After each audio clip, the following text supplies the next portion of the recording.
অনেকদিন পর আজ আমি ট্রেন দেখতে স্টেশনে চলে আসলাম। তো হ্যালো বন্ধুগণ, তোমরা সবাই কেমন আছো? আজকে আমি আর আমার ভাই চলে এসেছি একটা স্টেশনে। এই স্টেশনটার নাম হলো পাঁশকুড়া স্টেশন। আর স্টেশনে এসেছি ট্রেন দেখবো না, এটা কখনো হতেই পারে নাকি? তাই এই দাঁড়িয়ে থাকা ট্রেনটা তাড়াতাড়ি দেখে নিলাম।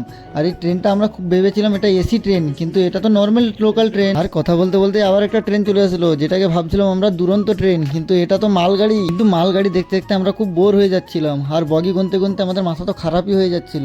যাই হোক, তোমরা কমেন্টে জানিয়ে দাও একটা মালগাড়ির কতগুলো বগি থাকে। মালগাড়ি দেখতে দেখতে আমরা চলে আসি একদম স্টেশনের সামনের দিকে। আর সামনের দিকে এসে দেখি এটা তো তাজমহলের মতন একটা স্টেশন বানছে। আর এই স্টেশনটাকে দেখার পরে আমরা চলে গেছিলাম একটু বাজার করতে। আর বাজার করে এসে আমরা চলে গেলাম একটা খাবারের দোকানে, যেখানে আমি আর ভাই দুজনে মিলে খেতে বসেছি। আর চাউমিন খেয়ে পুরো প্লেট পরিষ্কার করে দিয়েছি। তারপরে আমরা মাংকি টুপি আর হেলমেট পরে বেরিয়ে পড়েছি ঘর যাওয়ার উদ্দেশ্যে। আর রাস্তাটা পুরাই ফাঁকা ছিল আর অন্ধকার হয়ে যাচ্ছিল, আর কিছু দেখাতে পারলাম না। সোজা বাড়ি চলে আসলাম। ভিডিওটি আমরা এখানেই শেষ করছি। ভিডিওটি তোমাদের কেমন লেগেছে কমেন্টে অবশ্যই জানিও।